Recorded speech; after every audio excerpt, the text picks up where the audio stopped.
Russian Minister of Defense, General of Army Sergei Shoigu inspected new unmanned aerial vehicle halls at JSC Kalashnikov Concern, which has missile and small arms manufacturing facilities. General Shoigu showed particular interest in the ZALA Aero Group manufacturing facility, a JSC Kalashnikov business subsidiary, which is a specialist producer and developer of unmanned aerial vehicles, located in the capital city of Izhevsk in the Udmurtia Republic, Russia.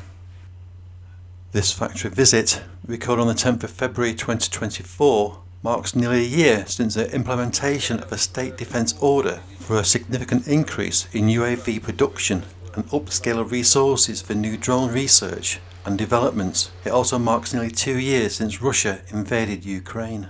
Shown here are racks containing dozens of modified KUB-BLA unmanned aerial vehicles, often referred to as KUB Kamikaze drones. Here Russian soldiers prepare to attack Ukrainian positions with a newly modified KUB. General Sergei Shoigu during his visit discussed technical improvements on the ZALA Aero's KUB-BLA UAV and was interested in the targeting software and autopilot advancements. He was also informed the drone has improved functionality, making it simpler for operators to fly the drone. The original 3 kg warhead is replaced with a 2.5 kg warhead containing a new explosive compound claimed to be 1.7 times more powerful than TNT. Now General Sergei Shoigu is inspecting a manufacturing facility operated by Supercam Unmanned Systems Group, which manufactures Supercam S350, a reconnaissance unmanned aerial vehicle. He has shown updated Supercam S350 body and wing sections, made from new durable materials that will better withstand landing impacts when the drone deploys its parachute when returning from missions. The larger wing size allows the drone to carry a larger payload of electronic surveillance equipment and does not contain any explosives. Here we see Russian reconnaissance troops preparing a Supercam S350 for a reconnaissance mission to locate Ukrainian positions. Once the Ukrainian position is identified, these reconnaissance troops will relay the target coordinates to an artillery command unit, who will deploy the nearest available Russian artillery battery to fire onto the target.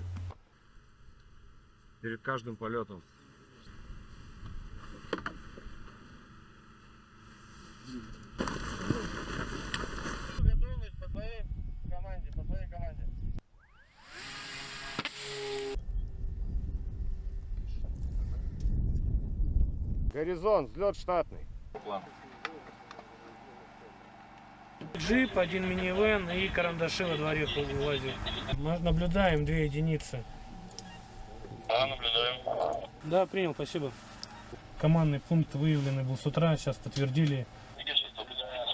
2 единицы техники. Стоит пикап, за ним хаммер. И он еще под навесом что-то стоит. Да, под навесом. Да, да, хорош. Вот он приход. Пускай вот начисляют, пускай начисляют. Да, насыпайте туда, четко попадание. Отлично, отлично, давайте еще туда. Хаммер, 2 пикапа, командный состав, вторым попаданием четко сюда. И третий. General Sergei Shoigu's final visit was at the ZALA Aero Group manufacturing section, which produces the Lancet-3 drone. This drone design makes it very easy to identify. It incorporates 2 pairs of X-shaped wings mounted at the front and rear of the fuselage.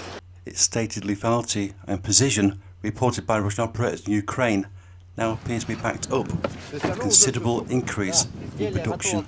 Here, Russian soldiers assigned to YUG group of forces, filmed in February 2024, prepare to launch a Lancet-3 drone. The drone's wings are folded at this time and will be extended once placed on its launcher frame.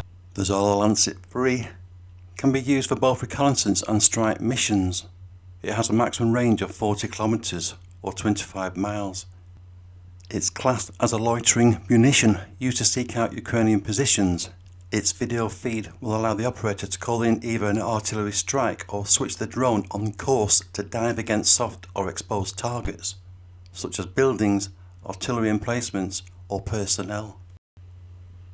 On the 15th of February 2024, the United Kingdom announced it will jointly lead a capability coalition with Latvia, which will see thousands of drones supplied to Ukraine. Other countries around the world will also supply drones. Ukraine herself also announced in late 2023 that up to 200 companies will now produce drones. We are now truly entering the age of the drone, with military rather than civilian unmanned aerial vehicles produced in the millions and set to dominate current and future conflicts. Thanks for watching.